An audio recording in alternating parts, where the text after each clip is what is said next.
선지서 변론 중고 33번째 시간입니다. 오늘 미가서 6장을 통하여 말일에 여호와께서 요구하시는 뜻에 대해서 변론과 쟁론에 대해서 변론해 보도록 하겠습니다. 본장은 5장과 같이 베들레헴에서 탄생하신 신성과 인성을 가진 주님께서 세상을 심판하여 세계통일의 통치자가 되시는 데는 심판기에 택한 종에 대하여 하나님께서 특별히 요구하는 일은 심판에 대한 진리를 쟁변하여 백성을 깨우치라는 것입니다. 이 쟁변은 마지막 경고의 변론이라는 뜻이 내포되어 있는 것인데요. 세임받은 종에 진리의 심판에 대한 틀에 변론의 권세를 주어서 모든 변론을 하게 해서 변론들을 심판하고 변론들을 축복할 때 순종차내면 화를 받아 심판하여 멸망을 당하고 순종하면 하나님의 절대는 보호와 인도 속에서 에덴 동안에 회복된 천일왕의 축복을 참으로 받게 한다 이 말이죠. 결론적으로는 다시안의 사명자가 마지막 한일에 전선년 만에 사랑의 변론의 경고를 하시는 말씀을 뜻했다 이렇게 보시면 됩니다. 그래서 이것은 성경적으로 여러 가지를 보면 다림쥐를 비판되는 말이나 또 변론하러 심판하신다는 말이나 또 청령하여 1260에 이어가신 말씀이라 다 동일한 말씀이라고 볼 수 있는데 결론은 하나님께서 최종적으로 심판의 기준이 되는 말씀을 온 세상에 전파하는 때가 오는데 마지막 하늘에 천선년 만에 하나님의 대행제적인 시대적인 사명자가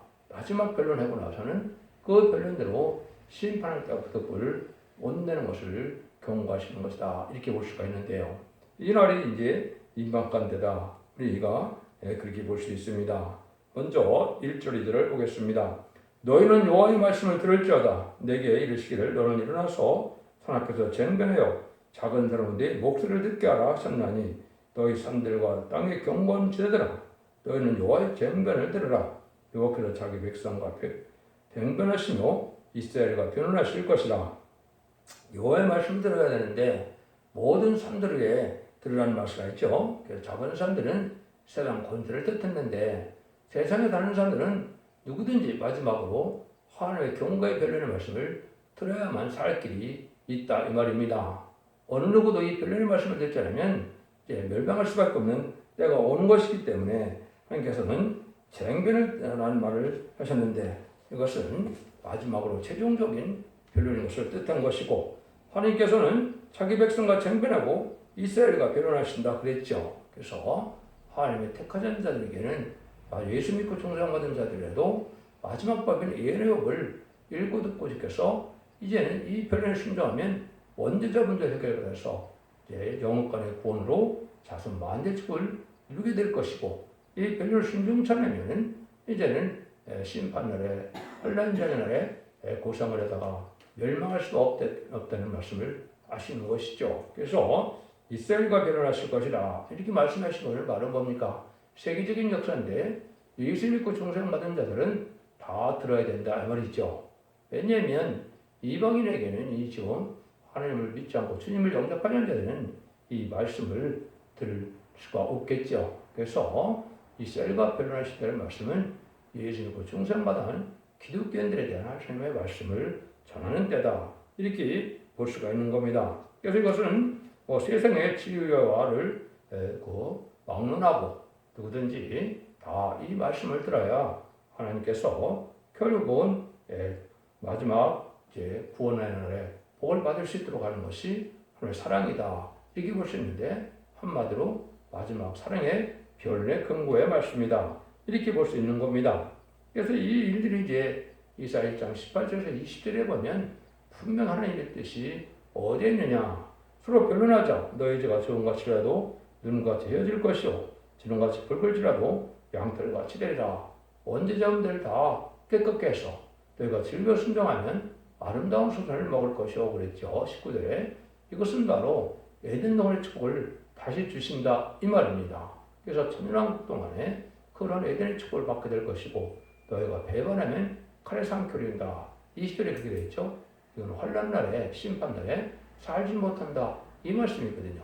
그래서 하나님은 이렇게 온 세대에 변론할 때를 기다리셨는데 이 종이 나오고 이것을 하는 것이 하나님의 최종적인 때인데 이것은 마치 농사를 짓고 난 다음에 마지막 알고가 축적하는 가리는 농부의 심정으로서 마지막 알고를 모시겠다는 하나님의 뜻이다. 이렇게 볼 수 있는 겁니다.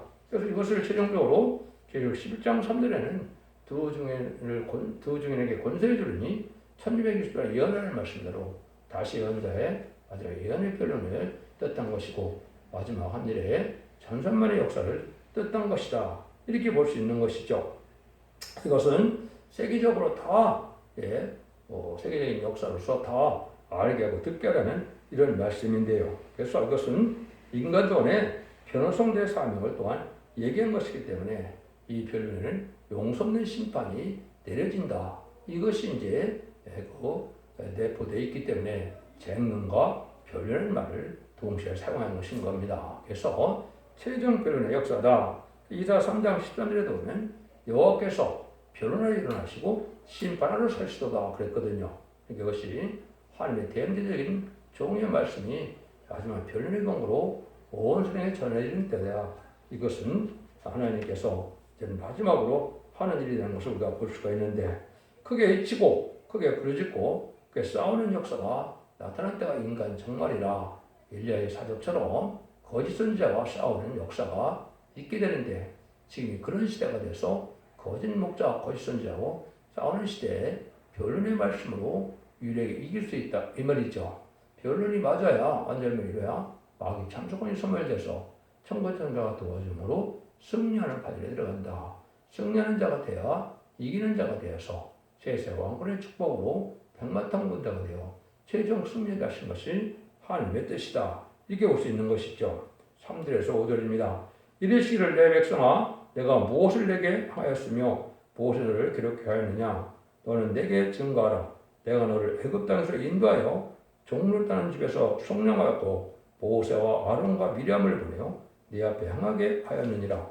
내 백성아 너는 모압 왕 발락을 깬 것과 부울의 아들 발렘의 그 대대방을 추억하여 시딤에서부터 길갈까지 이를 추억하라. 그리하면 나 여호와의 의롭게 하는 것을 알리라 하실 것이니라. 그러니까 하나님께서 이렇게 아무리 하나님의 종이라도 모세 때 발람의 잘못된 길을 가게 하는 것은 발람도 망하고 이스라엘도 크게 피해를 받죠. 그래서 모압 왕 발락이 거짓선지 발람에게 한 사적을 통해서 타협하는 신앙, 물질적으로 타협하는 신앙이 됐을 때는 아주 큰 낭패를 보게 되고 큰 피해를 당하게 될 것을 말씀하신 것이죠. 여러분 생각할 때 하나님의 들으시는 모세를 저제되는 기도를 하는 것이 가당치 않습니까? 그건 일거래 관심도 주지 말아야 될 일인데 자꾸 이제 그 뇌물을 갖다 주니까 마음이 흔들렸죠. 그런데 더군다나 또 이스라엘 백성들을 올매 놓아서 범죄케 해서 많은 피해를 당케 하는 것이 이런 모압의 족속의 역사인데 이것은 이제 실질적으로는 언제를 얘기하는 겁니까? 인간 정말에 다시 현자들이 말세를 해몽자 나와서 왕국 건설을 할 때 왕국 건설을 방해할 이러한 기독교에 불리한 교 건설을 뜻한 겁니다. 그게 아니면 이 말씀이 합당치 않거든요. 왜냐면요. 이 말씀을 쓴 것이 2700년이라 써있는데 모압 족속은 3400년 전에 이미 망한 민족입니다. 그러면 모압도 없는데 모압에 대해서 예언한다면 말이 안 되죠. 인간 정말에 계통적인 모압석 같은 족속이 나타난다 이 말입니다. 같이 예수를 믿고 같이 하나님을 섬기는 데도 하더라도 하나님 마지막 하나님의 뜻인 왕국 건설할 때 방해하는 세력은 망할 수밖에 없는 것이고 불의한 죄가 타협하면 망하게 된다 이 말이죠. 여기도 보면 모세와 아론과 미리암을 보냈다 이렇게 얘기하는데 출애굽 때 이스라엘 백성들에게 그 모세의 가정이 쓰임받은 것처럼 인간 동물에도 하나님의 틀렸을 종들이 있고 종의 가정이 있고 종들의 단체가 있다. 이걸 보여준 것이고 남는과 여종이 쓰임받을 것을 보여준 겁니다. 그래서 인마진 14,000명이 결국은 말세의 사명자가 되는데 그 종을 일으키는 성교적인 종이 있고 성교적인 가정부터 시작될 것을 말씀하신 것이다. 이렇게 볼 수가 있는 겁니다. 그러면 무엇거든 족속 중에서도 뭘 지금 여러분이 잘 분별해야 되느냐.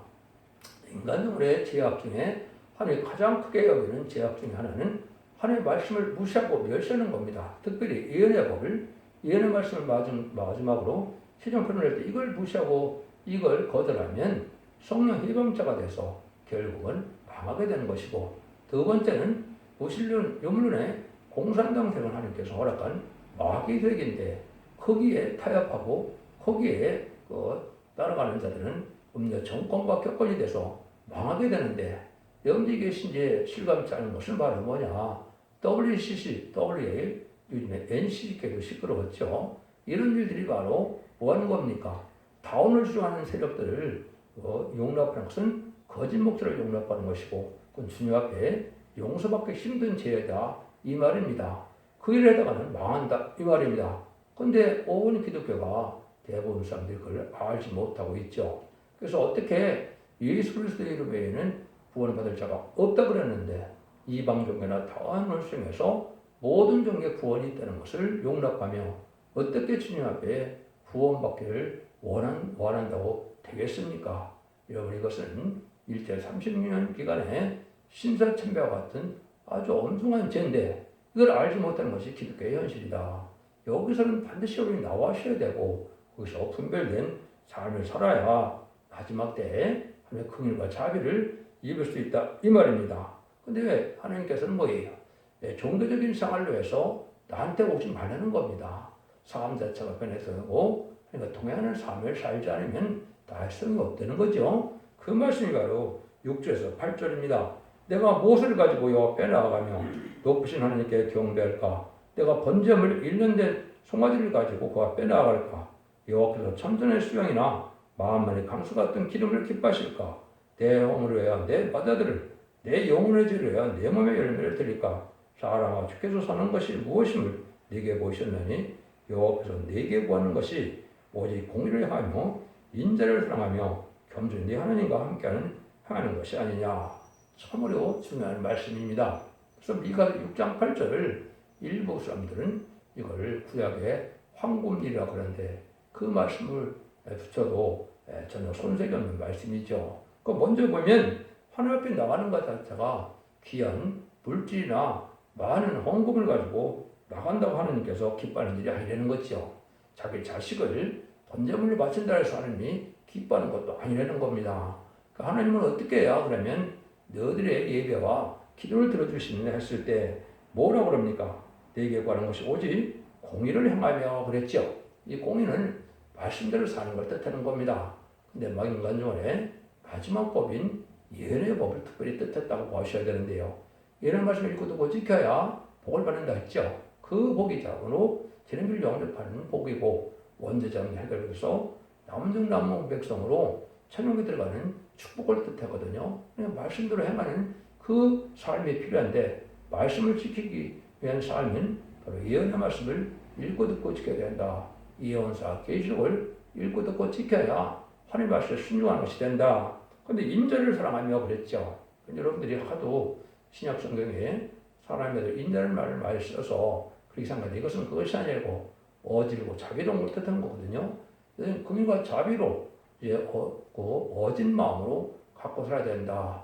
남을 불쌍히 여기고 긍휼히 여기고 또 내가 온유하고 겸손한 마음으로 살아야 된다. 이 말입니다.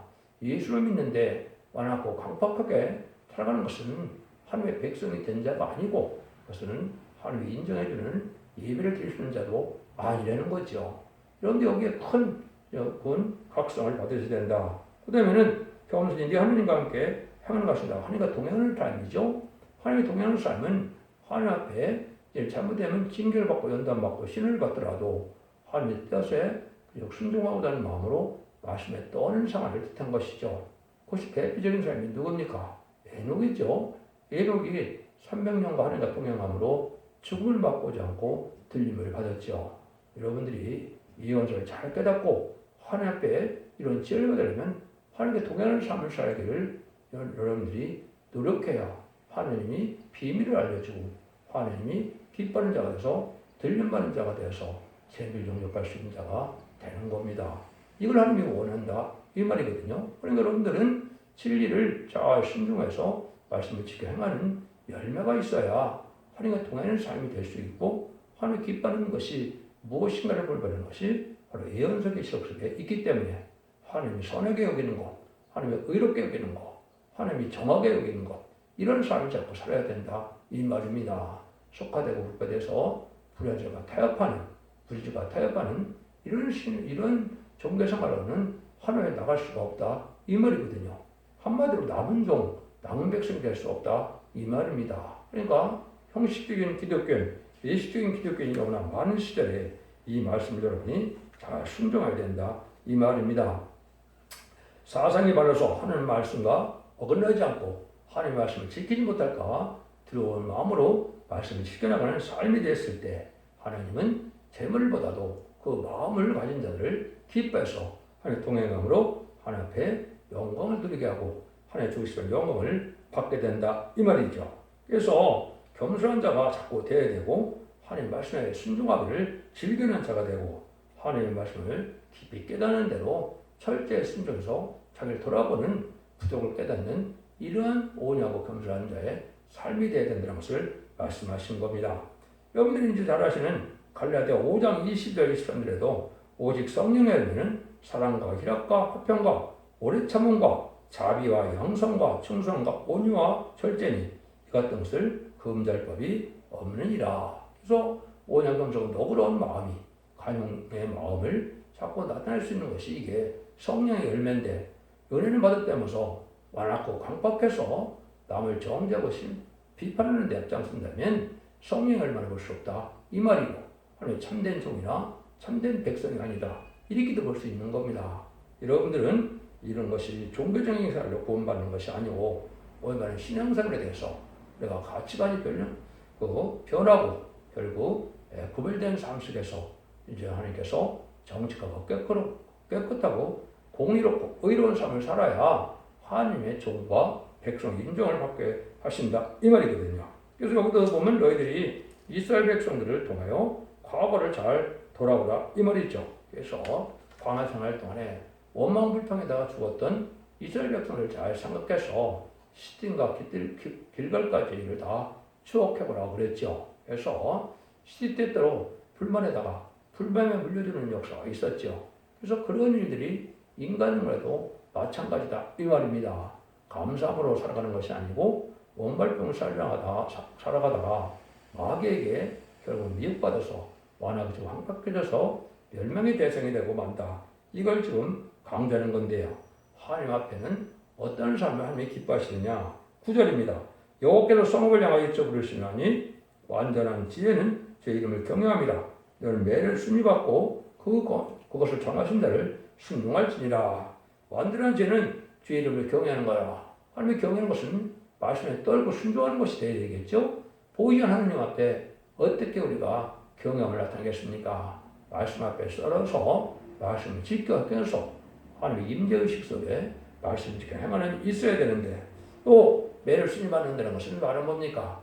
하나님의 징계하고 연단이 올 때 더욱더 열심히 순종하고자는 마음으로 순종해야 그것이 의로운 자가 돼서 하나님 기뻐하는 자가 된다 이 말이죠. 그래서 하나님 이렇게 징계를 받을 수밖에 없는 것은 인간이 완전한 인간이 없기 때문에 완전히 인격이 될 때까지 하나님은 징계라는 것이 사랑의 짬으로 내다 또 사랑의 참아들이다 이렇게 했죠. 여러분이 잘 아시는 것처럼 히브리 12장 5절에 보면 너희들이 징계는 다 있는 것인데 징계가 없으면 참으로 참아들이 아니고 사상자라고 그랬죠.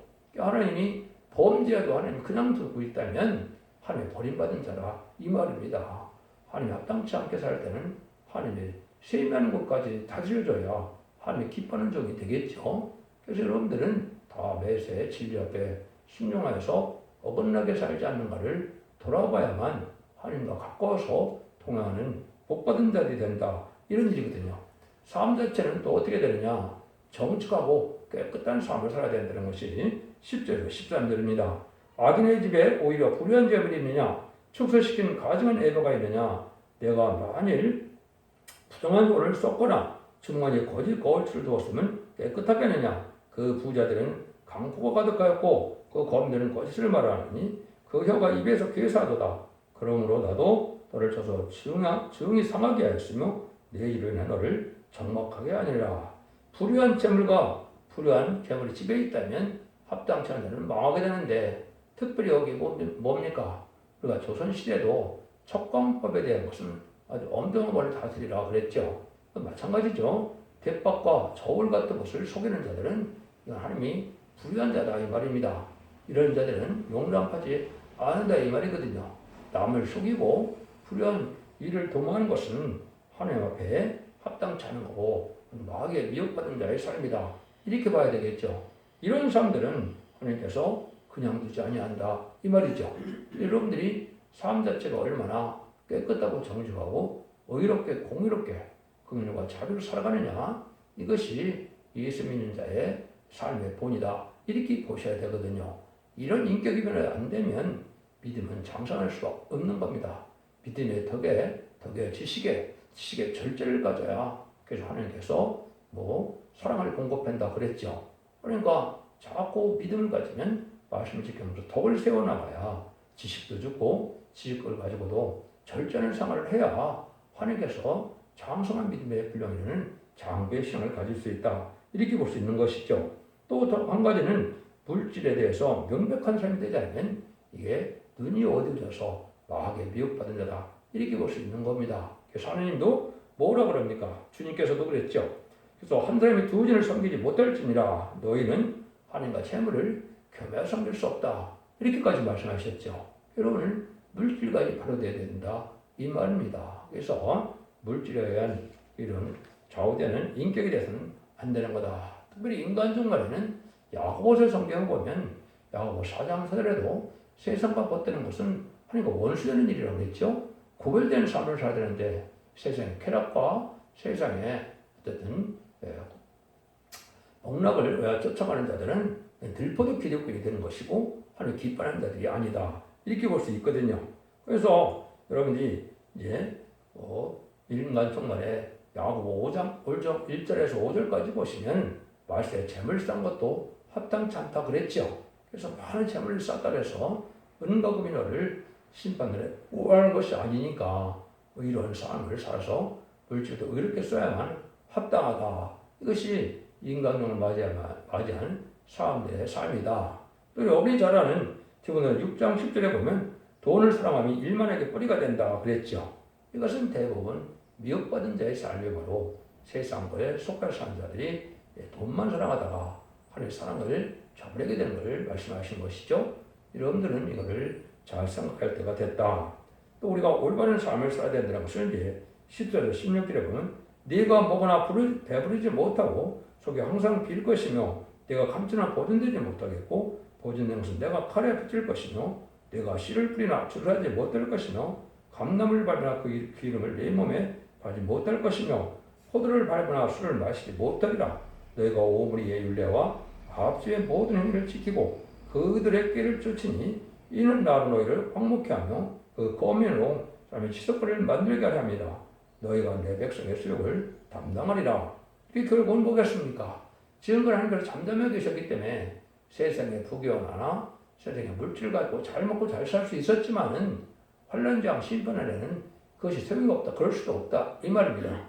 세상의 쾌락도 즐길 수 있는 때가 있는 것이지 마지막 때도 그걸 다 즐길 수가 없다는 것이죠. 물질을 탐함으로 심판날에는 어려운 고통을 당하는 환란에 빠지게 되고 그 환란은 짐승의 표를 받게 하고 짐승의 표를 받은 자는 이제 심판의 대상자, 멸망의 대상자가 돼서 대지업장 특혜로움 받다 아마겟돈 때 전멸당하는 것이 심판의 방법이거든요. 이런 속에서 하면 되지 않는다 이 말이죠. 그래서 여기서 말한 것처럼 참된 동을 대적하고 불의하고 타협한 자는 거짓을 따르는 것인데 이런 자들은 옛날에 오물의 율례와 또 합집의 모든 행위를 지키는 자다 그랬죠. 그래서 하나님의 참된 종을 대적하고 하나님의 뜻을 이루는 것을 대적하는 이런 무리에 대해서 불의한 일을 타협한 자들은 망할 수밖에 없다는 것이죠. 그래서 죄 중에 인간 종말의 죄 중에 또 죄는 불의한 일과 타협하는 일이다. 공산당과 협상하는 일이다. 악의 색을 용납하는 것은 기독교의 사랑이 아닙니다. 회개하고 돌아온 자를 사랑하는 것이 기독교의 사랑이지 악을 용납하는 것은 그의 십자가를 아주 욕보이는 일이 돼서 십자가를 헛되게 만드는 일이 되므로 그것은 기독교의 사랑이 아니다. 이렇게 여러분이 잘 생각을 해야 된다 이 말입니다. 결론적으로 하나님께서는 종으로 택한 다음에는 절대로 말씀 중심에서만 움직여야 되는 걸 가르쳤고 진리만의 진리의 신분에 대한 죄를 변론하고 난 다음에는 그런대로 반드시 용서 없는 심판이 오는 때가 이때를 강조하는 것이다. 그래서 결론적으로 마지막 7년의 한일의 전선면의 역사인데 그 전선면에 들어갈 날이 임박관 때에 우리가 살고 있다. 그날과 그 시간은 우리가 알 수 없지만 임박관 때고 기독교의 2000년의 역사 예수님과 중생 받아서 죽어 천당 가는 것으로 끝을 맺는 것이 아니고 재미지가 올 때는 원죄자분 해결받아서 죽지 않고 세시다가고 죽음을 맛보지 않고 주님을 영접하는 복음을 받아들여서 나온 백성으로 세시의 축복인 천국의 축복을 누리는 것이 하나님의 사랑의 완성이다. 기독교의 참된 구원이다. 이렇게 여러분이 그 소망 속에 살아가야 된다는 것을 말씀하는 겁니다. 여러분의 지위를 잘 분별하셔서 이 시대의 사랑의 방주, 은혜의 방주, 구원의 방주인 첫대기의 변을 듣고 순종함으로 자손 만대의 축복을 누리는 복된 종들과 성도님들 다 되시기를 예수님으로 간절히 축원드립니다. 아멘.